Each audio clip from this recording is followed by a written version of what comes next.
मती स्थिता मतिः.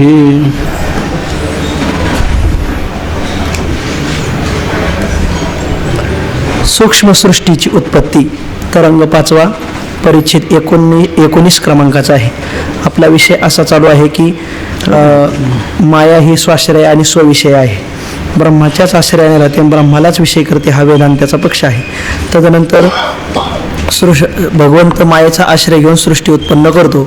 ईश्वर सृष्टी उत्पत्तीला कारण आहे, परंतु केवळ ईश्वरच सृष्टी उत्पत्तीला कारण नसून कर्म ही जीवाचं कारण आहे. कर्म का कारण मानलं? त्याचं मुख्य कारण ईश्वरावर वैषम्य आणि नैर्गुण्य हे 2 दोष येऊ नये म्हणून कर्म ही सृष्टी उत्पत्तीस कारण आहे. मग त्या सृष्टी उत्पत्तीचा प्रकार सांगितला. ईश्वरापासून भगवंताच्या इच्छेनेच ज्यावेळेस सर्व गतकल्पातील जीवाची कर्मे फलोन्मुख होतात त्यावेळेस भगवंताच्या इच्छेने माया तमगुण प्रधानवती होते व त्या मायेपासून आकाश शब्दगुणासह आकाशाची उत्पत्ती होते. आकाशापासून पुढे वायूची, वायूपासून पुढे अग्नीची, अग्नीपासून जलाची, जलापासून भूमीची अशी उत्पत्ती होते.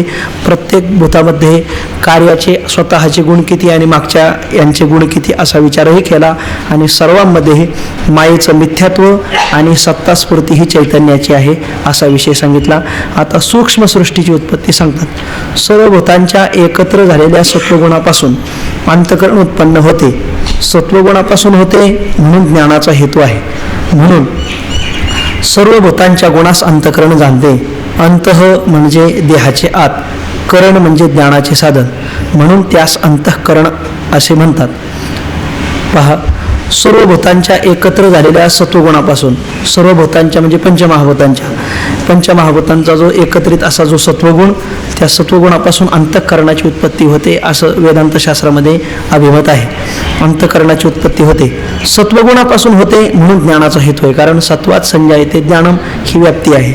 सत्वगुणापासून होते म्हणून ज्ञानाचा हेतू आहे. कोण ज्ञानाचा हेतू आहे? अंतःकरण हे ज्ञानाचा हेतू आहे. म्हणून सर्व भूतांच्या गुणास अंतःकरण जाणते आणि म्हणूनच सर्व भूतांच्या गुणास अंतःकरण जाणते. श्रोत्रेंद्रिय हे शब्दात जाणतात. श्रोत्रत्वग, त्वगेंद्रिय हे स्पर्शात जाणतात. श्रोत्रत्वग अग, श्रोत्रत्वग अक्षी, अक्षी म्हणजे नेत्रेंद्रिय हे रूपास जाणते. श्रोत्रत्वग अक्षी रसन, रसनेंद्रिय हे रसच जाणते आणि घ्राणेंद्रिय गंधात जाणते. अशी ही आणखी बरेच इंद्रियांचे विषय आलेले आहेत पुढे. म्हणजे प्रत्येक म्हणून सर्व भूतांच्या गुणास अंतःकरण जाणते. अंतःकरण असे 2 शब्द आहेत. तर अंतः म्हणजे काय आणि करण म्हणजे काय या पदांचा अर्थ सांगतात. अंतः म्हणजे देहाचे आत, या स्थूल देहाच्या आतमध्ये, आणि करण म्हणजे ज्ञानाचं साधन. या स्थूल देहाच्या आतमध्ये जे ज्ञानाचं साधन याला काय म्हणतात? अंतःकरण असं म्हणतात. ते अतींद्रिय आहे म्हणून त्यास अंतःकरण म्हणतात. सत्वगुणाचे कार्य आहे म्हणून त्या सत्वही म्हणतात. पहा, 2 नावं आहेत, एक अंतःकरण आणि सत्व. सत्वगुणाचं कार्य आहे म्हणून त्याला काय म्हणतात? सत्व म्हणतात. आणि देहाच्या आत ज्ञानाचं साधन आहे म्हणून त्याला काय म्हणतात? अंतःकरण. अंतःकरण का म्हणतात त्याची व्याख्या सांगितली आणि सत्व का म्हणतात त्याचीही व्याख्या सांगितली. अंतःकरणाच्या परिणामास वृत्ती असं म्हणतात. अंतःकरणाचा जो परिणाम आहे त्याला कोणी आता प्रकाशक परिणाम म्हणतात, असं त्याचा बराच विषय आहे. अंतःकरणाच्या परिणामास वृत्ती असं म्हणतात. ती 4 प्रकारची आहे. ती म्हणजे ती अंतःकरणाची वृत्ती 4 प्रकारची आहे. एक आहे बुद्धी, एक आहे मन, एक आहे चित्त आणि एक आहे अहंकार. बुद्धी कशाला म्हणतात? निश्चयात्मक वृत्तीस बुद्धी असं म्हणतात. जी बुद्धी निश्चय करते, हाची ने माता न फेरे माघारी, बैसले शेजारी गोविंदाच्या, ह्याला निश्चय केलेला आहे, याला बुद्धी म्हणतात. संकल्प विकल्पात्मक मन, जी अंतःकरणाची वृत्ती संकल्प विकल्प करते त्यावेळेस त्याच वृत्ती विशेषाला मन असं म्हणतात. पूर्वापर चिंतन करणाऱ्या वृत्तीस चित्त असं म्हणतात. पूर्वी घडलेल्या घटनेचं आणि अपर म्हणजे नंतर घडणाऱ्या घटनेचं जे चिंतन करतं अशी जी अंतःकरणाची वृत्ती तिला चित्त असं म्हणतात. आणि अहम अशा अभिमान वृत्तीस अहंकार असं म्हणतात. जो मीपणा आहे याला अहंकार असं म्हणतात. पंचभूतांच्या एकत्र झालेल्या रजगुणांशापासून 5 प्राणांची उत्पत्ती होते. हे पहा, आत्तापर्यंत आपण पंचभूतांच्या एकत्र झालेल्या सत्वगुणापासून अंतःकरण होतं हे पाहिलं. आता पंचभूतांच्या एकत्र झालेल्या रजगुणांशापासून पंचप्राणाची उत्पत्ती होते. सत्वगुणापासून होतं अंतःकरण आणि रजगुणापासून होतात पंचप्राण. पंचप्राणाची उत्पत्ती होते. त्यांना स्थान व क्रियाभेदाने 5 नावे येतात. त्यांना जी पंचप्राण आहेत त्यांना जी नावं पडली ती नावं त्यांच्या स्थान आणि क्रियाभेदाने पडलेली आहे. काय आहेत पहा. ज्याचे हृदयस्थान आहे आणि क्षुधा व पिपासा या क्रिया आहे तो प्राण. पंचप्राणामध्ये पहिला जो आहे त्याला प्राणच म्हणतात. त्या प्राणाचं स्थान आणि क्रिया सांगतात. प्राणाचं स्थान कोणतं आहे? हृदयस्थान. आता वेदांत मतामध्ये हे अभिमत असल्यामुळं तसं स्वीकृत करणं गरजेचं आहे. तर प्राण आहे, पंचप्राणातील पहिला प्राण प्राणच. त्याचं प्राण ही संज्ञा आहे. स्थान कोणतं आहे? संज्ञा, स्थान आणि क्रिया या 3 गोष्टी लक्षात धरायच्या.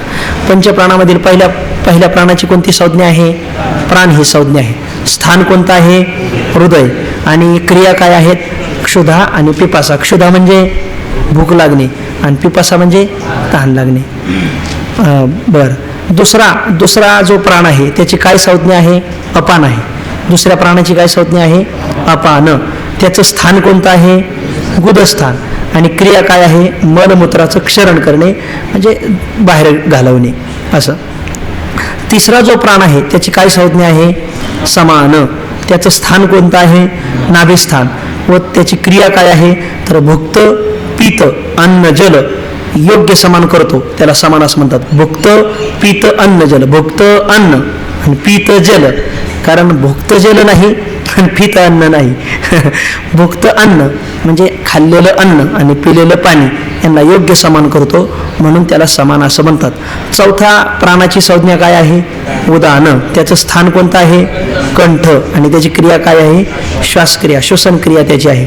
पाचवा जो प्राण आहे त्याचं संज्ञा आहे व्यान आणि त्याचं स्थान आहे सर्व शरीरगह. सर्व शरीराच्याच ठिकाणी तो राहतो. आणि क्रिया आहे सर्व संधीत रसमेलन करणे, ही त्याची क्रिया आहे. असे हे पंचमहाभूतांच्या एकत्र झालेल्या रजगुणांपासून पंचप्राणाची उत्पत्ती होती. त्या पंचप्राणांच्या संज्ञा, पंचप्राणांची स्थानं आणि पंचप्राणांच्या क्रिया सांगितलेल्या आहेत. गुरुदेव महाराज म्हणतात हे पाठच केले पाहिजे.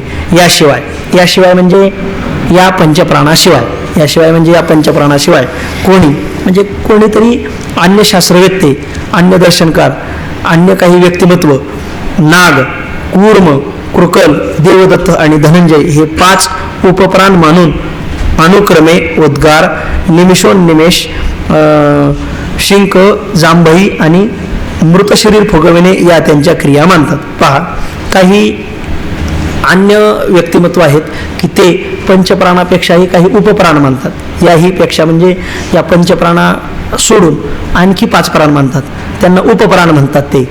आणि याशिवाय कोणी त्या उपप्राणांची नावं काय आहेत त्यांच्या संज्ञा सांगतात. एक आहे नाग, एक आहे कूर्म, एक आहे कृकल, एक आहे देवदत्त आणि एक आहे धनंजय. बरं, म्हटलं हे तुम्ही मांडल्या, त्यांची संज्ञा सांगितल्या, त्यांच्या क्रिया तर सांगा. तर नाग हा जो उपप्राण आहे हा उद्गार देतो. उद्गार म्हणजे ढेकर, धालियाचे ऐसे, अंगायती उद्गार. धालियाचे ऐसे म्हणजे जो पोटभर जेवलाय, तर पोटभर जेवल्यानंतर उद्गार येतात. ढेकरे भोजन दिशे साचे, नाहीतरी काचे कोणता कोणती. कारण जेवल्यानंतर ढेकर येतात ना, तर हा नाग प्राणाचा ती क्रिया आहे. नाग या संज्ञा असलेल्या जो प्राण आहे त्या उपप्राण आहे, त्या उपप्राणाची ही क्रिया आहे. म्हणजे संज्ञा कोणती? नाग. पण कोणाची? ही प्राणाची का उपप्राणाची? उपप्राणातला पहिला प्राण कोणता? नाग. आणि ही त्याची झाली संज्ञा. आणि क्रिया काय? उद्गार येणे. उद्गार येणे म्हणजे ढेकर येणे. त्याच्यानंतर उपप्राणामधील 2 क्रमांकाचा उपप्राण आहे कूर्म. त्याची संज्ञा कोणती आहे? कूर्म. त्याची संज्ञा कोणती आहे? कूर्म. आणि क्रिया काय आहे? म्हणजे हे पापणे आहेत ना, हे उघड झाक करणे, ही त्याची क्रिया मानलेली आहे. अन्य व्यक्ती मानतात. उपप्राणामधील तिसरा प्राण आहे कृकल. कृकल ही त्याची संज्ञा आहे. आणि क्रिया काय आहे? शिंक. ही जी शिंक येतात ना आपल्याला, तर ती शिंक ही त्याची क्रिया आहे. उपप्राणामध्ये चौथा प्राण आहे देवदत्त आणि त्याची क्रिया काय आहे? जांभई येणे. आणि उपप्राणामध्ये 5वा प्राण आहे धनंजय, तर त्याची क्रिया आहे मृत शरीर फुगविणे. या त्यांच्या क्रिया मानतात. असे काही अन्य मंडळी मानतात. पृथ्व्यादिकांच्या पृथक पृथक रजगुणांशापासून यांची उत्पत्ती मानतात.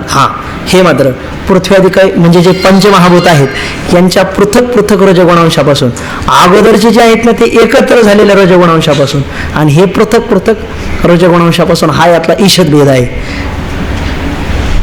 पृथक पृथक रजगुणांशापासून यांची उत्पत्ती मानतात. परंतु हे उपप्राण वेदांत संप्रदाय वेत्ते मानित नाहीत. हे महत्वाचं. हे जे उपप्राण आहेत हे वेदांत संप्रदाय वेत्ते मानित नाहीत. मग तुम्ही म्हणाल उद्गार निमिषोन्निमेष, शिंक जांभई, मृत शरीर फुगविणे या क्रिया कोण करतं? आता ते कोण करत असेल त्यांनाच विचारलं पाहिजे. त्या कोण करत असेल. परंतु हे उपप्राणांच्या या क्रिया काही इतर दर्शनकार मानतात. वेदांत संप्रदाय वेत्ते मात्र मानत नाहीत. फक्त पंचप्राण वेदांत संप्रदाय वेत्ते मानतात. प्राण विक्षेपरूप आहे. प्राण हा विक्षेपरूप आहे आणि विक्षेप स्वभाव रजोगुणाचा आहे. प्राण हा मुळात विक्षेप स्वरूप आहे, चंचलात्मक आहे आणि चंचलात्मक स्वभाव हा रजोगुणाचा आहे. म्हणून भूताच्या रजोगुणांशापासून प्राणांची उत्पत्ती सांगितलेली आहे.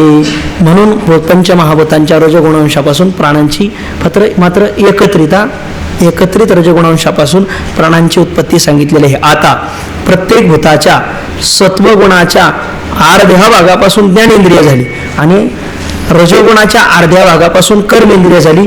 ती कशी झाली त्याचा सर्व तक्ता देतात. पहा आता पहा ही ओळ महत्वाची. प्रत्येक भूत आहेत की नाही आकाशादी, या प्रत्येक पंचमहाभूताच्या सत्वगुणाच्या अर्ध्या भागापासून ज्ञानेंद्रिय झाली आणि रजगुणाच्या अर्ध्या भागापासून पंचकर्मेंद्रिय झाली. ती कशी झाली सांगतात. आकाशाच्या सत्वगुणापासून काय झालं? श्रोत्र झालं. म्हणून ते श्रोत्रेंद्रिय शब्दाचं ज्ञान करून देतं. आणि आकाशाच्या रजगुणापासून काय झाली? वाणी झाली. म्हणून ती वाणी शब्द उच्चारते. असं वायूच्या सत्वगुणापासून काय झाली? त्वचा झाली. म्हणून त्वचा ही स्पर्शेंद्रियाचं काय करते? ग्रहण करते. आणि रजगुणापासून काय झाली? पाणी म्हणजे हस्तेंद्रिय झालं. आग्नेच्या सत्वगुणापासून नेत्रेंद्रिय झालं. म्हणून आग्नेच्या रूप विषयास ते ग्रहण करतं. आणि आग्नेच्या रजगुणांशापासून पाद इंद्रिय झालं म्हणजे पाय हे झाले. आणि पाय हे झाले त्याची पायाची क्रिया कोणती आहे? वाणीची क्रिया बोलणे. हाताची क्रिया आदान प्रदान. आदान म्हणजे देणे, आदान म्हणजे घेणे आणि प्रदान म्हणजे देणे. अशा दोन्ही क्रिया. आपल्याला फक्त आदान माहिती आहे, प्रदान जरा कमी माहिती आहे. पण हाताची ही दोन्ही कर्म आहेत. एकच कर्म केल्यानंतर मग ते हात आपल्याला कधीतरी सोडून लवकरच निघून जातील. म्हणून जसं आदानाला प्राधान्यत्व दिलं पाहिजे तसं प्रदानालाही प्राधान्यत्व दिलंच पाहिजे. तदनंतर पाद हे इंद्रिय आहे म्हणजे पाय आणि त्याची क्रिया आहे गमन आगमन. या दोन क्रिया त्याच्या आहेत. नंतर जल या महाभूताच्या सत्वगुणांशापासून रसना झाली. म्हणून रसनेंद्रिय हे रस विषयास ग्रहण करतं. रसना म्हणजेच जीभ. आणि त्या जल महाभूताच्या रजगुणांशापासून उपस्थ इंद्रिय झालेलं आहे. तदनंतर पृथ्वी या महाभूताच्या सत्वगुणांशापासून घ्राणेंद्रिय झालेलं आहे म्हणजेच नाक. म्हणूनच ते घ्राणेंद्रिय पृथ्वीच्या गंध या गुणास ग्रहण करतं. आणि पृथ्वीच्या रजगुणांशापासून गुद हे इंद्रिय झालेलं आहे. ते मन विसर्जनाची क्रिया करतं. ज्ञानाची साधने श्रोत्रादी इंद्रिय आहेत म्हणून त्यास ज्ञानेंद्रिय असं म्हणतात. ज्ञानाची साधने श्रोत्राधिक इंद्रिय आहेत म्हणून त्यांना काय म्हणतात? ज्ञानेंद्रिय. आणि वागादी ही क्रियेची साधने आहेत म्हणून त्यास काय म्हणतात? कर्मेंद्रिय. कर्मेंद्रिय आणि ज्ञानेंद्रिय या दोन संज्ञा त्यांना का आल्या? ज्ञानाची साधने म्हणून ज्ञानेंद्रिय आणि कर्माची साधने म्हणून कर्मेंद्रिय. कर्म म्हणजे क्रिया ती रजगुणापासून होते. किती महत्वाचं आहे पहा. कर्म म्हणजे क्रिया ती रजगुणापासून होते म्हणून त्यांची रजगुणापासून उत्पत्ती सांगितली. कोणाची? कर्मेंद्रियाची. कर्मेंद्रियाची उत्पत्ती रजगुणापासून का सांगितली? कारण त्यांची ते क्रिया करतात आणि कर्म क्रिया हे रजगुणांशाचा काय आहे? स्वभाव आहे.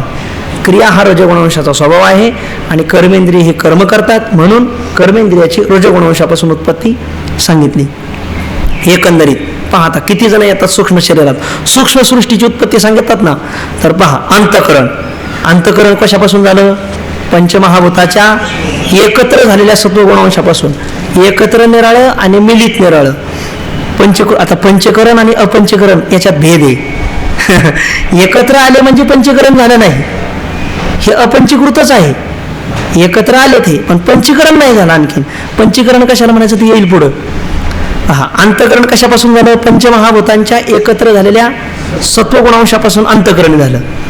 पंचप्राण कशापासून झाले? पंचमहाभूताच्या एकत्र झालेल्या रजगुणांशापासून पंचप्राण झाले. म्हणजे किती झाले पंचप्राण आणि एक अंतःकरण?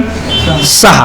पंचज्ञानेंद्रिय. पंचज्ञानेंद्रिय कशी झाली तर प्रत्येक महाभूताच्या सत्वगुणाच्या अर्ध्या भागापासून पंचज्ञानेंद्रिय झाली. म्हणजे पंचज्ञानेंद्रिय 5, पंचप्राण 5, 5 आणि 5 10 आणि अंतःकरण 1 11 झाले. किती झाले? 11. आता पंचकर्मेंद्रिय. पंचकर्मेंद्रिय कशी झाली तर पंचमहाभूताच्या प्रत्येक महाभूताच्या रजोगुणाच्या अर्ध्या भागापासून, बरं का, एकत्रित नाही. ज्ञानेंद्रिय आणि कर्मेंद्रिय होत असताना एकत्रितता सांगितलेली नाही, आणि अंतःकरण आणि पंचप्राण हे सांगत असताना एकत्रितता सांगितलेली आहे. हा यातला सूक्ष्म भेद आहे. पंचकर्मेंद्रिय मिळून 16 अवयवांचे पंचीकृत अपंचीकृत भूतांचे कार्य असे सूक्ष्म शरीर होते. 16 कोणते पहा? पंचप्राण, पंचज्ञानेंद्रिय, पंचकर्मेंद्रिय, पास्तरिक 15 आणि अंतःकरण 16. आता काही जण अंतःकरणाचे 2 वृत्त मानतात, वृत्ती एक मनबुद्धी मिळून 17 तत्वाचं म्हणतात. काही मनबुद्धी चित्त अहंकार अशा 4 तत्व घेऊन 19 तत्वाचं म्हणतात. असे 16 अवयवांचे मिळून अपंचीकृत भूतांचे कार्य असे सूक्ष्म शरीर तयार झाले. या सूक्ष्म सृष्टीचे ज्ञान इंद्रियांना होत नाही. या सूक्ष्म सृष्टीचे ज्ञान मात्र इंद्रियांना होत नाही, कारण ते अतिंद्रिय आहे. नेत्र नासिकादिकांची गोलके मात्र इंद्रियांना विषय होतात, पण त्या गोलकात असणारी इंद्रिय कोणत्याच इंद्रियांना विषय होत नाही. मुख्य पंक्ती काय आहे? सूक्ष्म सृष्टीचे ज्ञान इंद्रियांना होत नाही.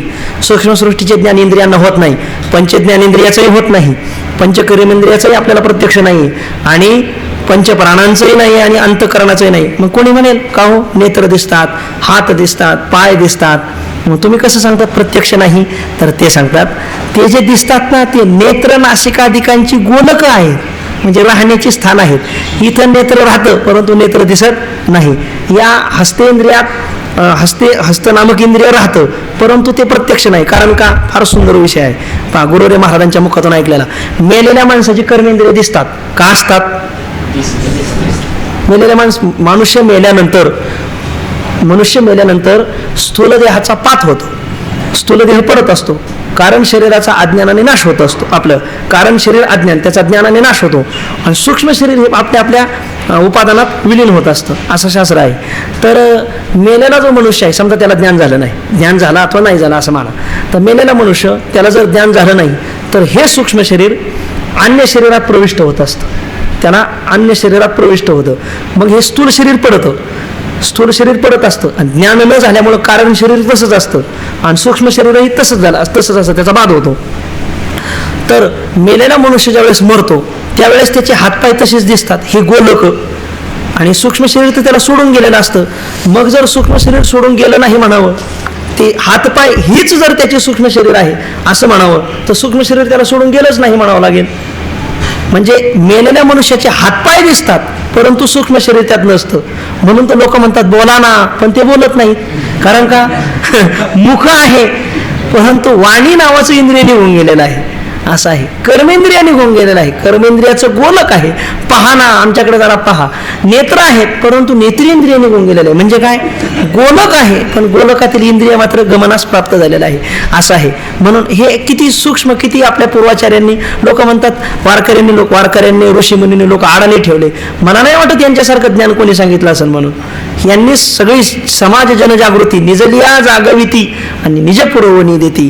कर्म, धर्म, ब्रह्म ह्या सर्वाची जागृती संतांनी केलेली आहे. सांगायचे काय की सूक्ष्म सृष्टी ही अतींद्रिय आहे. तुम्ही म्हणाल हात पाय दिसतात, तर ही त्यांची गोलकं आहेत.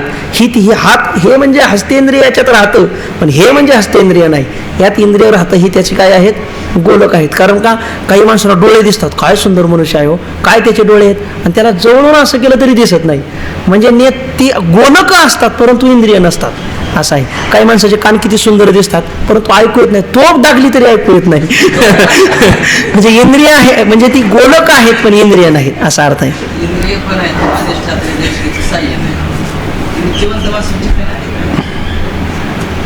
तसं नाही. गेलेल्या माणसाला अधिष्ठात्री देवतेचे साह्य, त्याचा विषयच नाही हा इथं. जिवंत मनुष्य जिवंत इंद्रिय आहे, जिवंत माणसाचं चित्त, पण त्या अधिष्ठात्री देवतेचं साह्य नाही. जिवंत माणसाचं, जिवंत माणसाचं, हा जिवंत माणसाचं म्हणतात. बहिरा जो म्हणतो आपण त्याला, आंधळा जो मनुष्य आहे, काही माणसं डोळ्याने पाहतात पण त्याला नेत्रेंद्रिय तिथं, आता महाराज काय म्हणतात त्याची अधिष्ठात्री देवतेचं सहाय्यता नाही. ते केवळ ते नाही, इंद्रियाची विकलता असली तरी काही होणार नाही, सगळंच लागतं ना त्याला. सगळंच लागतं. अध्यात्म, आदिभूत आणि आदिदैव या तिन्ही गोष्टीची गरज असते, विषय पाहिजे, तरच विषयाचं प्रत्यक्ष आणि होतं. त्याचं नुसती आदिदेवता असूनही चालत नाही. नाही. हा विषय पुढेच येणार आहे आपल्याला. आता ते- नुसती आदिदेवता असून चालत नाही महाराज, नुसती त्याला अध्यात्म आणि असून- आदिभूताची गरज असते. सगळ्याची गरज असते, हा विषय पुढेच येणार आहे आपल्याला. सगळ्याची गरज आहे. हा, सगळी कारणं एकत्र आली तरच कार्याची निष्पत्ती होते असा सिद्धांत आहे. म्हणजे इंद्रिय शाबूत आहे, नुसती अधिष्ठात्री देवता असून तर मग अधिष्ठात्री देवतेचं अध्यात्म, आदिभूत आणि आदिदैव या तिन्हीचंही समीकरण एकत्र झालं तरच प्रत्यक्ष होतं असं आहे. नुसती आदिदैवता आहे तरी चालत नाही. आदिभूतता नाही, तसं नाही. हे तिन्ही गोष्टी असल्याच पाहिजे असं आहे. त्याच्या ठिकाणी इंद्रिय आहे तशी. आहे तशी तुम्हाला तरी कशाहून कळेल? गोलक गोलक आहेत असं म्हणा, इंद्रियाची आहे हे तरी कशाहून कळेल, कारण ती अतिंद्रिय आहे. म्हणून शास्त्राने जे सांगितलंय की या तिन्हीचं समीकरण एकत्र आलं तरच प्रत्यक्ष होतं असं आहे. कारण कशाला म्हणतात? ज्याच्या विद्यमाने कार्य होतच त्यालाच कारण म्हणतात. मग ती तिथं विद्यमान असलंच पाहिजे मग असं आहे. असं आहे. असू द्या, काही ईषद भेद असला तर मान्य करून घ्या. स्थूल सृष्टीची उत्पत्ती, आता आपण सूक्ष्म सृष्टीची उत्पत्ती पाहिली, ही अपंचीकृत उत्पत्ती पाहिली. आता पंचीकरण कसं होऊन उत्पत्ती होते. सूक्ष्म सृष्टीनंतर स्थूल सृष्टी करता ईश्वरी इच्छेने भूतांचे पंचीकरण होते. सूक्ष्म सृष्टी मला थांबायचं की इथं थांबायला पाहिजे. हा, भोजनाची वेळ झालेल्या चिंतन सेवेत जे शास्त्र संवादी असेल ते गुरुवर्य महाराजांचं आहे, तुम्हा सर्वांचं आहे. जे शास्त्र विसंवादी असेल ते मात्र माझ्या बुद्धीचे दोष आहेत असं समजून मला परत करा. आजचा विशेष असा आहे की आज पंचमी आहे. आज या पंचमीच्या दिवशी आपल्या संत मालिकेतील एक महान संत श्री चोखटच होते, गुरुवर्य घोलेबा म्हणायचे असे चोखोबराय यांचा आज प्रयाण दिन आहे आणि यांचा समाधी सोहळा त्रयोदशीला असतो. आज चोखोबराय कुस बांधण्याकरता त्या मंगळवेढ्याला गेले. कुस काढल्यानंतर चोखोबराही त्याच्या खाली गेल्यानंतर त्यांच्या अस्थी काढण्याकरता मात्र त्रयोदशीला नामदेव महाराजाला जाऊन नामदेव महाराजांनी त्रयोदशीला अस्थी आणल्या. देवाची अंचळी ओठीला गजर आणि त्या भगवंताने स्वतः पितांबरात घेतल्या आणि त्या अस्थी अशा पितांबरात उड्या हाणत होत्या, श्री विठ्ठल विठ्ठल म्हणून. असं नामदेव महाराजाच्या गाथेत फारच गोड विषय आलेला आहे. चोखोबरायचं जीवनचरित्र सोयराबाई बंका महाराजांनी लिहिलेलं आहे, सोयराबाईंनी लिहिलेलं आहे, निर्मळा यांनी लिहिलेलं आहे, कर्ममेळा यांनी लिहिलेलं आहे, नामदेव महाराजांनी लिहिलेलं आहे, महिपती महाराजांनी लिहिलेलं आहे. अशा 6 संतांनी चोखोबरायांच्या याच्यात थोडक्यात येतं, परंतु या 6 संतांनी विस्ताराने चोखोबरायचं चरित्र लिहिलेलं आहे. असं गोड आज महाराजांचा निर्याण दिन आहे आणि समाधी काल भगवंतांनी त्यांचा अंगीकार ज्याचा केला नारायणे, निंदितीही तिने वंद्य केली, असं भगवंतांनी त्यांचा अंगीकार केला. आणि तुकोबऱ्याचा गोड अभंग आहे, मांस चर्म हाड देवा अवघीच गोड, जे जे हरिरंगी रंगले काही नवचे वाया गेले. काहीच त्यांचं वायाला गेलं नाही. आज असा ज्यांचा दिन आहे निर्याण दिन, असे चोखोबराय त्यांच्या श्री ज्ञानदेव निश्चिता मती.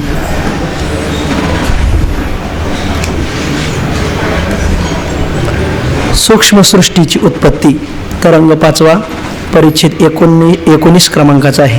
आपला विषय असा चालू आहे की माया ही स्वाश्रय आणि स्वविषय आहे. ब्रह्माच्याच आश्रयाने राहते, ब्रह्मालाच विषय करते, हा वेदांताचा पक्ष आहे. तदनंतर भगवंत मायेचा आश्रय घेऊन सृष्टी उत्पन्न करतो. ईश्वर सृष्टी उत्पत्तीला कारण आहे, परंतु केवळ ईश्वरच सृष्टी उत्पत्तीला कारण नसून कर्मही जीवाचं कारण आहे. कर्म का कारण मानलं? त्याचं मुख्य कारण ईश्वरावर वैषम्य आणि नैर्गुण्य हे 2 दोष येऊ नये म्हणून कर्म ही सृष्टी उत्पत्तीस कारण आहे. मग त्या सृष्टी उत्पत्तीचा प्रकार सांगितला. ईश्वरापासून भगवंताच्या इच्छेनेच ज्यावेळेस सर्व गतकल्पातील जीवाची कर्मे फलोन्मुख होतात त्यावेळेस भगवंताच्या इच्छेने माया तमगुण प्रधानवती होते व त्या मायेपासून आकाश शब्दगुणासह आकाशाची उत्पत्ती होते. आकाशापासून पुढे वायूची, वायूपासून पुढे अग्नीची, अग्नीपासून जलाची, जलापासून भूमीची अशी उत्पत्ती होते.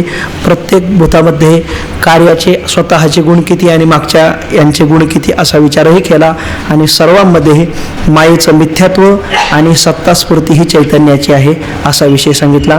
आता सूक्ष्म सृष्टीची उत्पत्ती सांगतात. सर्व भूतांच्या एकत्र झालेल्या सत्वगुणापासून अंतःकरण उत्पन्न होते. सत्वगुणापासून होते म्हणून ज्ञानाचा हेतू आहे. म्हणून सर्व भूतांच्या गुणास अंतःकरण जाणते. अंतः म्हणजे देहाचे आत, करण म्हणजे ज्ञानाचे साधन, म्हणून त्यास अंतःकरण असे म्हणतात. पहा, सर्व भूतांच्या एकत्र झालेल्या सत्वगुणापासून, सर्व भूतांच्या म्हणजे पंचमहाभूतांचा जो एकत्रित असा जो सत्वगुण, त्या सत्वगुणापासून अंतःकरणाची उत्पत्ती होते असं वेदांत शास्त्रामध्ये अभिमत आहे. अंतःकरणाची उत्पत्ती होते, सत्वगुणापासून होते म्हणून ज्ञानाचा हेतू आहे. कारण सत्वात संज्ञा येते, ज्ञानम ही व्याप्ती आहे. सत्वगुणापासून होते म्हणून ज्ञानाचा हेतू आहे. कोण ज्ञानाचा हेतू आहे? अंतःकरण हे ज्ञानाचा हेतू आहे. म्हणून सर्व भूतांच्या गुणास अंतःकरण जाणते आणि म्हणूनच सर्व भूतांच्या गुणास अंतःकरण जाणते. श्रोत्रेंद्रिय हे शब्दात जाणतात. श्रोत्र त्वग, त्वगेंद्रिय हे स्पर्शात जाणतं. श्रोत्र त्वग अग, श्रोत्र त्वग अक्षी, अक्षी म्हणजे नेत्रेंद्रिय हे रूपास जाणते. श्रोत्र त्वग अक्षी रसन, रसनेंद्रिय हे रसच जाणते आणि घ्राणेंद्रिय गंधात जाणते. अशी ही आणखी बरेच इंद्रियांचे विषय आलेले आहेत पुढे. म्हणजे प्रत्येक म्हणून सर्व भूतांच्या गुणास अंतःकरण जाणते. अंतःकरण असे दोन शब्द आहेत. तर अंतः म्हणजे काय आणि करण म्हणजे काय या पदांचा अर्थ सांगतात. अंतः म्हणजे देहाचे आत, या स्थूल देहाच्या आतमध्ये, आणि करण म्हणजे ज्ञानाचं साधन. या स्थूल देहाच्या आतमध्ये जे ज्ञानाचं साधन याला काय म्हणतात? अंतःकरण असं म्हणतात. ते अतींद्रिय आहे म्हणून त्यास अंतःकरण म्हणतात. सत्वगुणाचे कार्य आहे म्हणून त्यास सत्वही म्हणतात. पहा, दोन नावं आहेत, एक अंतःकरण आणि सत्व. सत्वगुणाचं कार्य आहे म्हणून त्याला काय म्हणतात? सत्व म्हणतात. आणि देहाच्या आत ज्ञानाचं साधन आहे म्हणून त्याला काय म्हणतात? अंतःकरण. अंतःकरण का म्हणतात त्याची व्याख्या सांगितली आणि सत्व का म्हणतात याचीही व्याख्या सांगितली. अंतःकरणाच्या परिणामास वृत्ती असं म्हणतात. अंतःकरणाचा जो परिणाम आहे त्याला कोणी आता प्रकाशक परिणाम म्हणतात, असं त्याचा बराच विषय आहे. अंतःकरणाच्या परिणामास वृत्ती असं म्हणतात. ती चार प्रकारची आहे. ती म्हणजे ती अंतःकरणाची वृत्ती चार प्रकारची आहे. एक आहे बुद्धी, एक आहे मन, एक आहे चित्त आणि एक आहे अहंकार. बुद्धी कशाला म्हणतात? निश्चयात्मक वृत्तीस बुद्धी असं म्हणतात. जी बुद्धी निश्चय करते, हाची ने माता न फिरे माघारी, बैसले शेजारी गोविंदाच्या, ह्याला निश्चय केलेला आहे, याला बुद्धी म्हणतात. संकल्प विकल्पात्मक मन, जी अंतःकरणाची वृत्ती संकल्प विकल्प करते त्यावेळेस त्याच वृत्ती विशेषाला मन असं म्हणतात. पूर्वापर चिंतन करणाऱ्या वृत्तीस चित्त असं म्हणतात. पूर्वी घडलेल्या घटनेचं, आणि अपर म्हणजे नंतर घडणाऱ्या घटनेचं जे चिंतन करतं अशी जी अंतःकरणाची वृत्ती तिला चित्त असं म्हणतात. आणि अहम अशा अभिमान वृत्तीस अहंकार असं म्हणतात. जो मीपणा आहे याला अहंकार असं म्हणतात. आता सांगतात ती चार प्रकारची आहे. अंतःकरण वृत्तीचे चार प्रकार सांगतात. कोणती? निश्चय वृत्ती, बुद्धी. एकच अंतःकरण वृत्ती पण तिला चार नावं येतात. ती चार नावं कोणत्या कारणाने येतात ते सांगतात. तेच अंतःकरण जेव्हा निश्चय करतं, बुद्धी निश्चय, आत्मज्ञान आपण म्हणतो ना, तत्र निश्चयात्मिका बुद्धी किंवा अध्यवसायिका बुद्धी, अध्यवसायिकात्मिका बुद्धी, जिच्यामध्ये निश्चय केला जातो तिला म्हणतात बुद्धी. मग जर अंतःकरणाची जी वृत्ती निश्चय करते त्या अंतःकरणाच्या निश्चय करणाऱ्या वृत्तीला काय म्हणतात? बुद्धी असं म्हणतात. संकल्प विकल्पात्मक वृत्तीस मन. अंतःकरणाची वृत्ती जेव्हा संकल्प विकल्प करते, ते संकल्प विकल्प करणाऱ्या अंतःकरणाच्या वृत्तीला, एकाच अंतःकरण वृत्तीला नावं येतात, कार्यभेदाने नावं येतात. ती कार्य ज्यावेळेला निश्चयाचं कार्य करते अंतःकरण वृत्ती तेव्हा त्याला बुद्धी असं नाव येतं. ती जेव्हा संकल्प विकल्प करते तेव्हा त्याला मन असं नाव येतं. पूर्वापर चिंतन करणाऱ्या वृत्तीस चित्त, आणि जी पूर्व म्हणजे अगोदरची किंवा अपर म्हणजे नंतरची, अशा प्रकारचा विचार करणारी जी अंतःकरण वृत्ती आहे, ऐक, तिला काय म्हणतात? चित्त. समजा आपल्या समोर असणारं किंवा समोर नसणारं असं पुढचं किंवा मागचं अनुसंधान ठेवणारी जी अंतःकरणाची चिंतन करणारी जी वृत्ती आहे तिला काय म्हणतात? चित्त असं म्हणतात. म्हणजे पूर्वापर चिंतन करायला लागली, पूर्व म्हणजे पूर्वीचं, अपर म्हणजे नंतरचं, अशी जे चिंतन करणारी जी अंतःकरणाची वृत्ती तिला त्या ठिकाणी चित्त असं नाव येतं. आणि अहम अशा अभिमान वृत्तीस अहंकार म्हणतात. आणि अहम म्हणजे मी असा जे अभिमान धारण करणारी अंतःकरणाची वृत्ती आहे तिला काय म्हणतात? अहंकार. समजा मी देह आहे, मी सुखी दुःखी आहे, मी जन्म मरण धर्मवान आहे, ही अंतःकरणाची वृत्ती काय करते? अभिमान धारण करते, म्हणून तिला नाव काय येतं? अहम किंवा अहंकार असं नाव येतं. पंचभूताच्या एकत्र झालेल्या रजोगुणांशापासून 5 प्राणांची उत्पत्ती आहे.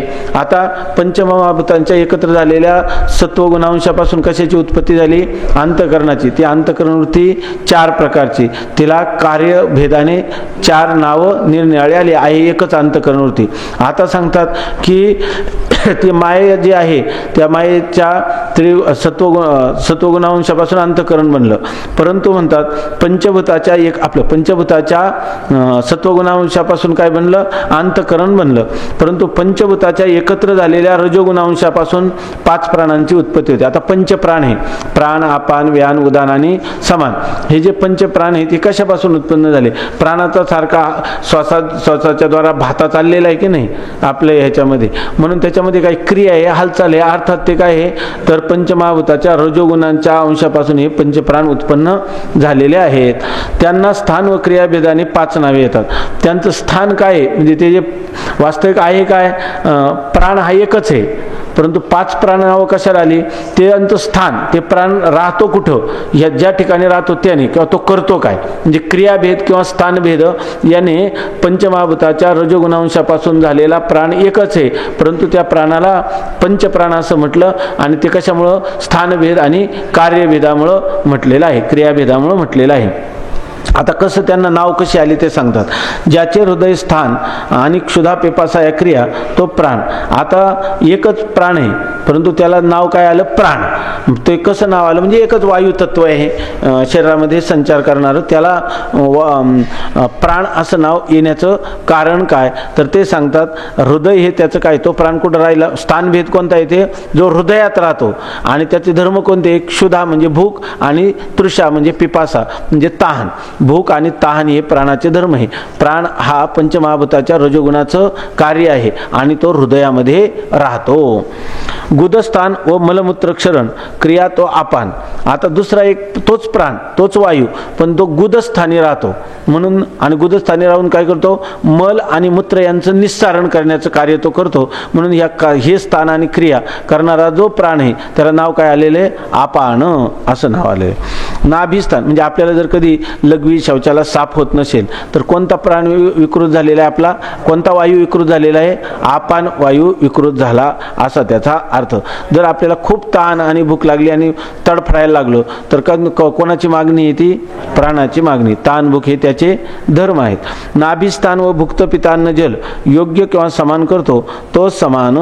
आता हा समान वायू कुठं राहतो? नाभिस्थानामध्ये राहतो. आणि आपण जे खाल्लेलं अन्न आहे त्या खाल्लेल्या अन्नाचं काय करतो? घुसळण करून त्याला एकरूप करून टाकतो, सगळं सारखं करून. तुम्ही खाल्लेले गुलाबजामुन असो की चटणी असो, सर्वांना मंथन करून एकरूप करून टाकतो. त्याला भुक्त पितान्न जल योग्य समान करतो तो समान वायू. कंठस्थान व श्वासक्रिया तो उदान. पाठीमागच्या वेळेला आपण बरंच त्याचं आयुर्वेदीय दृष्टीनं सांगितलं होतं, पण तो काय आयुर्वेदाचा भाग आहे, आरोग्याच्या दृष्टीनं काही विचार आहे तो काय आता सांगत नाही. कंठस्थान व श्वासक्रिया तो उदान. मला वाटतं कशा तरी संबंधाने मागे इथं सांगून पण गेले तुम्हाला. तर कंठस्थानामध्ये राहतो आणि श्वासोश्वासाची क्रिया करतो, त्याला काय म्हणायचं? उदान वायू. आता सर्व शरीरस्थान व सर्व संधित रसमेलन क्रिया तो व्यान असे म्हणतात. आता सर्व शरीरात व्यान वायू सांगतात. सर्व शरीरामध्ये तो राहतो. अनेक म्हणजे दुसरे असणारे आयुर्वेदशास्त्र किंवा वेदांतशास्त्र किंवा योगशास्त्र याच्यामध्ये जेव्हा हा विचार केला ह्या पंचवायूचं, त्यांची कार्य काही ठिकाणी वेगवेगळी सांगितलेली, काही ठिकाणी स्थानं वेगळी सांगितलेली, पण आपल्याला विचारसागरामध्ये सांगितलेली स्थानं एवढीच घ्यायची. ह्या सर्व शरीरस्थान व सर्व संधित रसमेलन क्रिया. आता म्हणतात सगळ्या शरीरामध्ये राहतो, संपूर्ण शरीरामध्ये राहतो आणि सर्व जे सांधे आहेत आपले त्या सर्व संधीत राहतो. आणि त्याचं कार्य काय आहे तर रसमेलन हे त्याचं कार्य आहे. म्हणजे या ठिकाणी सर्व शरीरामध्ये रस जो आहे, आपण खाल्लेल्या अन्नापासून बनणारा जो रस आहे त्या रसाचं सर्व ठिकाणी वितरण, सर्व सांध्यापर्यंत, सर्व लसिका ग्रंथीपर्यंत वितरण करण्याचं कार्य करतो. त्याला काय म्हणतात? व्यान वायू. व्यानो हृदय स्थित असं म्हटलं. इथं सर्व शरीर आणि संधीमध्ये सांगितलं. आयुर्वेदमध्ये सांगितलं रसमेलन कार्य करतो, पण शरीरामधूनच सगळीकडेच रक्ताचा पुरवठा होतो की नाही. रक्ताचं आधीचं रूप जे रस आहे, त्या रसाचं वितरण सर्व ठिकाणी त्याचा प्रचार तो किंवा प्रसार हा कोण करतो? व्यानवायू करतो. आता हे झाले पंचवायू, आहे की नाही, पंचप्राण. तर त्या पंचप्राणाशिवाय काही ठिकाणी आपल्या गीतेमध्ये आलेले तर हे मानलेले आहेत, अजून उपप्राण मानलेले. याच्यामध्ये आयुर्वेदमध्ये उपप्राण मानले नाही, वेदांतामध्ये त्याची काही गरज नाही, पण कुठं कुठं दिसतात म्हणून सांगतात. याशिवाय कोणी नाग, कुर्म, कृकल, देवदत्त आणि धनंजय हे 5 उपप्राण मानून अनुक्रमे उद्गार, निमेषोन्मेष, शिंक, जांभई आणि मृत शरीर फुगविणे यांच्या क्रिया मानतात. गीतेमध्ये कुठं आलं? मी म्हटलं की गीतेमध्ये आलेले आहेत नाग, कुर्म, कृकल हे आलेले आहे का? का तो अध्याय अजून व्हायचा आहे? तुमचे किती अध्याय झाले? 10 अध्याय झाले. त्यामुळे अजून हे नाग, कुर्म, कृकल, देवदत्त हे काही कुठं आलंच नाही शब्द गीतेमध्ये, नाही का. तर नाहीतर पहिल्याच अध्यायाशी येऊन गेलेला असायचा, आहे की नाही. देवदत्तम धनंजय हा आले की नाही तिथं? इथं धनंजय नाव आहे ना, ऐक ना. देवदत्तमय आला आणि धनंजय पण आला, ऐक नाही. 18व्या अध्यायामध्ये येतो विषय. याशिवाय कोणी नाग, कुर्म आणि कृकल, देवदत्त आणि धनंजय हे 5 उपप्राण मानून, हे 5 काय आहेत? उपप्राण मानतात काही काही लोक. आणि त्यांचे कार्य कोणतं आहे? नागाचं कार्य आहे उद्गार. नाग हा जो उपप्राण आहे तो काय करतो? उद्गार. उद्गार म्हणजे काय? आपण त्याला म्हणतो ढेकर, आहे की नाही. ढेकर जो येतो तो ढेकर कोणत्या कशामुळे आला? नाग या उपप्राणामुळं. आता दुसरा आहे कृकल. कृकल आपलं कुर्म हा जो उपप्राण आहे हा काय करतो? निमेषोन्मेष म्हणजे पापण्यांची उघडझाप करणारा कोण आहे? कुर्म. नंतर कृकल जो आहे तो काय करतो? शिंक येते ना आपल्याला, ते शिंकेला कारण कोण आहे? कृकल. नंतर देवदत्त आहे. देवदत्त काय करतो? जांभई येते, त्याला कारण कोण आहे? देवदत्त. आणि मनुष्य मेल्यावर जर बराच वेळ ठेवला किंवा पुरात एखादं प्रेत तसंच राहिलं तर ते फुगतं. वास्तविक आता त्याच्यात काही क्रिया व्हायला पाहिजे का? पण त्याच्या शरीरामध्ये प्राण गेल्यानंतरही हा जो धनंजय आहे तर हा काही काळ राहतो आणि तो त्याचे शरीर फुगवण्याचं कार्य करतो. पृथ्व्यादिकांच्या पृथक पृथक रजोगुणांशापासून त्यांची उत्पत्ती मानतात. आता ते काय म्हणतात? जर पंचप्राण आहे ना तर पंचमहाभूतांच्या मिलित रजोगुणांशापासून होतात. आणि हे जे पंच उपप्राण आहे ना एका महाभूताच्या रजोगुणांशापासून बनतात. एका महाभूताचा फक्त रजोगुणांशापासून हा नाग, कुर्म, कृकल, देवदत्त आणि धनंजय होतात. कसं? पृथ्व्यादिकांच्या, पृथ्वीपासून नाग, जलापासून काय कुर्म, अग्नीपासून कृकल, वायूपासून देवदत्त आणि आकाशापासून धनंजय, आकाशाच्या रजोगुणांशापासून. हे जर कोणाला विचारसागराचं चांगलं चिंतन करायचं असेल तर हंसानंद स्वामींनी पाठीमागे जी 5 प्रवचनं सांगितली ती 5 प्रवचनं आपण एकदम बारकाईने 4-2 वेळा वाचा.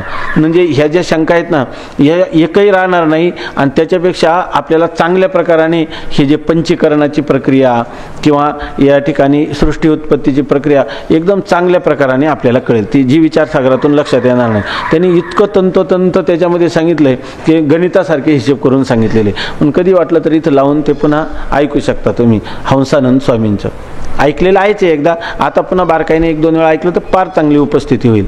आणि ते 5 प्रवचन आपण कुठेही जगात केली तरीसुद्धा त्याच धाटणीने जर केली तर तुम्ही एकदम मोठे प्रवचनकार, विद्वान प्रवचनकार असू शकता.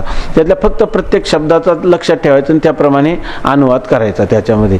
आणि म्हणजे आपण कुठे जरी गेलो तर कुठे कमी नाही की जे लोकांना समजायला अडचण पडणार नाही आपणही चांगल्या प्रकारे सांगू शकतो. आणि ते एका महाविभूतीनं सांगितलेलं चिंतन आहे ते. कोणाला वाटलं तर त्याच्या कॅसेट नेऊन घरी पण ठेवू शकता किंवा इथं पाहू शकता. पृथ्व्यादिकांच्या पृथक पृथक रजोगुणांशापासून त्यांची उत्पत्ती मानतात. त्यांची म्हणजे कोणाची? उपप्राणांची. परंतु हे उपप्राण वेदांत संप्रदाय वेत्ते मानित नाहीत. वेदांतामध्ये काय सगळं मिथ्या असतं, त्याच्यामध्ये प्राण मानता जीवावर येतं, आणखीन उपप्राण कुठं माना, आहे की नाही. फक्त पंचप्राण मानतात, मानावं लागतं. म्हणून प्राण विक्षेप रूप आहेत आणि विक्षेप स्वभाव रजोगुणाचा आहे. प्राण कसे? विक्षेप म्हणजे काय? बाहेर जाणं, आत येणं, आहे की नाही. त्याच्यामध्ये चांचल्य आहे की नाही. आणि चांचल्य हा कोणाचा स्वभाव आहे? रजोगुणाचा आहे. म्हणून प्राणांचं कारण कोण सांगतात? पंचमहाभूत पंचमहाभूताचा रजोगुण असं मानतात. आहे की नाही? मानलंय म्हणजे काय उगीच यांनी मानलं म्हणून माना असं नाही. तसं घडतंही, त्यांनी नावं दिली ती आपण फक्त समजून घ्यायची का दुसरं काही त्याच्यामध्ये. प्राण हे विक्षेपरूप आहेत आणि विक्षेप स्वभाव रजोगुणाचा आहे. विक्षेप कोणाचा स्वभाव आहे? रजोगुण, चांचल्य. म्हणून भूताच्या रजोगुणापासून प्राणांची उत्पत्ती सांगितली. प्राणांची उत्पत्ती पंचमहाभूताच्या रजोगुणापासून का सांगितली? तर विक्षेप हा रजोगुणाचा स्वभाव आहे म्हणून सांगितली. आता प्रत्येक भूताच्या सत्वगुणाच्या अर्ध्या भागापासून ज्ञानेंद्रिय झाली आणि रजोगुणाच्या अर्ध्या भागापासून पंचकर्मेंद्रिय झाली. ती अशी, हे आता एक एक सांगितलं. पंचप्राण सांगितलं अगोदर, प्राण सांगितले, मग उपप्राण सांगितले, अंतःकरण सांगितले. प्रत्येक सांगताना काय सांगावं लागलं? गुणांच्या विभागानुसार सांगावं लागलं. पंचमहाभूतांच्या गुणांचा विभाग करून सांगितला. आता सांगतात आता प्रत्येक भूताच्या सत्वगुणाच्या अर्ध्या भागापासून, प्रत्येक महाभूत आहे ना, प्रत्येक महाभूताच्या सत्वगुणाचा अर्धा भाग आणि त्या सत्वगुणाच्या अर्ध्या भागापासून काय झाली? ज्ञानेंद्रिय झाली. म्हणजे ज्ञानेंद्रिय कोणती? हे चक्षु, रसना, त्वक, घ्राण ही 5 ज्ञानेंद्रिय. आणि रजोगुणाच्या अर्ध्या भागापासून पंचकर्मेंद्रिय झाली. कर्मेंद्रिय म्हणजे क्रिया करतात ना, म्हणून ती रजोगुणाच्या अर्ध्या भागापासून झाली. आणि ज्ञानेंद्रिय काय करतात? ज्ञान करून देतात, म्हणून ती काय झाली? पंचमहाभूतांच्या अर्ध्या सत्वगुणापासून उत्पन्न झाली. आकाशाच्या सत्वगुणापासून श्रोत्र व रजोगुणापासून वाक. आता पाहता सांगतात अर्ध्या भागापासून, म्हणजे आकाशाचा सत्वगुण जो आहे त्या आकाशाच्या सत्वगुणापासून कोणतं इंद्रिय निर्माण झालं? श्रोत्रेंद्रिय. आणि रजोगुणापासून कोणतं झालं? वाक. म्हणजे वाक, पाणी, पाद, पायू आणि उपस्थ ही पंचकर्मेंद्रिय. आणि ही श्रोत्र, त्वक, नेत्र, रसना आणि घ्राण ही पंच काय आहेत? ज्ञानेंद्रिय. आहे की नाही? पंच ज्ञानेंद्रिय आणि पंच कर्मेंद्रिय. पैकी ज्ञानेंद्रिय कशापासून उत्पन्न झाली? पंचमहाभूताच्या अर्ध्या सत्वगुणापासून. आणि त्याच्या असणाऱ्या अर्ध्या रजोगुणापासून काय झाली? कर्मेंद्रिय उत्पन्न झाली. आता आकाशाच्या सत्वगुणापासून श्रोत्र व रजोगुणापासून वाक, वायूच्या सत्वगुणापासून त्वचा व रजोगुणापासून पाणी म्हणजे हात. वायूच्या सत्वगुणाचं कार्य काय झालं? त्वगिंद्रिय, ज्ञानेंद्रिय झालं. आणि जे कर्मेंद्रिय काय आहे? पाणी. पाणी म्हणजे जल. नाही का नाही? रजोगुणापासून पाणी उत्पन्न झालं. तर त्या ठिकाणी हात, हात इथं पाणी शब्दाचा अर्थ काय आहे? हात आहे. लक्षात ठेवायचा. वायूच्या सत्वगुणापासून त्वचा व रजोगुणापासून पाणी म्हणजे हात उत्पन्न झाला. अग्नीच्या सत्वगुणापासून नेत्र. आहे की नाही? नेत्र कशाचं ज्ञान करून देतो? रूपाचं. आहे की नाही? रूप हा कोणाचा गुण आहे? अग्नीचा. बरोबर संगतवार सांगतात ना, कुठे काय सांगायचं म्हणून सांगतात. जरी हे सगळं खोटं असलं तरी खोट्यामध्ये स्वप्न खोटंच असतं, पण व्यवस्थित पडावं असंच वाटतं ना. आजोबापासूनच नातवाची उत्पत्ती व्हावी परंपरेने असं वाटतं का? कधी कधी नातवापासून आजोबा असं कोणाला वाटत नाही. तसं इथं सुद्धा जरी कल्पित असलं तरी त्याच्यात एक प्रकारची काय आहे? सुचारू रूपता आहे, मांडणी त्याच्यामध्ये परंपरा आहे. अग्नीच्या सत्वगुणापासून नेत्र आणि रजोगुणापासून पाद. पाद म्हणजे पाय. आहे की नाही? फार याचा आयुर्वेदमध्ये खूप मोठा विचार आहे. कधी सांगितलं होतं मला वाटतं एकदा. आपल्या तळपायाला काहीतरी हे झालं, उन्हाचा स्पर्श झाला तर डोळ्याची काय होते? आग होते. म्हणजे पायाचा आणि डोळ्याचा काय हे संबंध आहे? कारण एक रजोगुणाच्या अर्ध्या भागापासून झाला आणि एक सत्वगुणाच्या अर्ध भागापासून झालेले. याचा अर्थ त्या दोन्हींचा काही एकमेकामध्ये निकटचा संबंध आहे. म्हणून डोळ्याची चिकित्सा करताना काय, ज्ञानेंद्रियाची चिकित्सा करताना लक्ष काय लक्षात घ्यावं लागलं? कर्मेंद्रिय लक्षात घ्यावं लागलं. असा पण विचार आहे. आपण जर संस्कृत चांगलं शिकलं आणि वेदांताची धाटणी घेतली तर तुम्ही आयुर्वेदचे वैद्य बनू शकता. चांगल्या प्रकाराने जे आयुर्वेदच्या वैद्याला चिकित्सा करणार नाही तेवढं कीर्तन कार्याबरोबर तुम्ही लोकांना फुकट औषधं देऊ शकता. आणि ते विशेष तत्वज्ञान संपन्न होऊन. पूर्वीच्या ऋषीमुनींना काय डिग्र्या होत्या काय? BAMS का MBBS काही नव्हत्या, परंतु केवळ लोकपरोपकारासाठी ते करत होते. औषधं सुद्धा तुम्ही घरी करू शकता, पण पहिल्यांदा हेच चांगलं आलं पाहिजे. अग्नीच्या सत्वगुणापासून नेत्र व रजोगुणापासून पाद. नंतर जलाच्या सत्वगुणापासून रसना. रसना म्हणजे जिव्हा. आणि रजोगुणापासून उपस्थ म्हणजे जननेंद्रिय. पृथ्वीच्या सत्वगुणापासून काय शंका नाही ना याच्यामध्ये? पृथ्वीच्या सत्व हे पाठच करावं लागेल ना, लक्षातच ठेवावं लागेल. समजून घेऊन लक्षात ठेवायचं का? लक्षात ठेवून नंतर समजून घ्यायचं. कोणतं तरी एक करावं लागेल. आहे की नाही? कोणतं एक केलं तरी होतं. पृथ्वीच्या सत्वगुणापासून घ्राणेंद्रिय व रजोगुणापासून गुद म्हणजे मलविसर्जनाचे द्वार हे काय होतात? निर्माण होतात. ठीक आहे ना? म्हणजे ही सूक्ष्म सृष्टीची उत्पत्ती. प्राण, अपान, व्यान कोणाला दिसला कुठं कधी? कधी दिसला? सुख दुःख काही दिसलं नाही, आहे की नाही? ही सगळी काय आहे? सूक्ष्म सृष्टी आहे. फक्त मनच तेवढं दिसलं. मग मनही कधी दिसलं नाही, ते पण दिसलं नाही, आहे की नाही? आणि ज्ञानाची साधने श्रोत्रादी इंद्रिय आहेत म्हणून त्यास ज्ञानेंद्रिय, व वागादी क्रियेची साधने आहेत म्हणून त्यास कर्मेंद्रिय म्हणतात. कर्मेंद्रिय नाव का दिलं त्यांनी? ती क्रियेची साधन आहे. आणि ज्ञानेंद्रिय नाव का दिलं? ज्ञानाची साधनं आहेत म्हणून. कर्म म्हणजे क्रिया, ती रजोगुणापासून होते म्हणून त्यांची रजोगुणांशापासून उत्पत्ती सांगितली. कर्म म्हणलं की क्रिया, क्रिया कशापासून होते? रजोगुणापासून. म्हणून ती कर्मेंद्रिय कशापासून सांगितली? त्या पंचमहाभूताच्या अर्ध्या रजोगुणांशापासून सांगितली. एकंदरीत अंतःकरण, 5 प्राण, 5 ज्ञानेंद्रिये आणि 5 कर्मेंद्रिये मिळून 16 अवयवांचे अपंचीकृत भूतांचे कार्य असे हे सूक्ष्म शरीर तयार झाले. बघा, आतापर्यंत विचार केला याच्यावरून सूक्ष्म सृष्टी म्हणजे सूक्ष्म शरीर. त्याच्यामध्ये पहिलं काय सांगितलं? अंतःकरण. दुसरं काय सांगितलं? पंच प्राण. नंतर काय सांगितलं? पंच ज्ञानेंद्रिये. नंतर काय सांगितलं? पंच कर्मेंद्रिय. पंच ज्ञानेंद्रिय, पंच कर्मेंद्रिय, पंच प्राण आणि एक काय राहिलं? अंतःकरण. मिळून 16 तत्वांचं काय झालं? सूक्ष्म शरीर झालं. या सूक्ष्म शरीराला दुसरं नाव आहे वासनात्मक शरीर. तिसरं नाव काय आहे त्याला?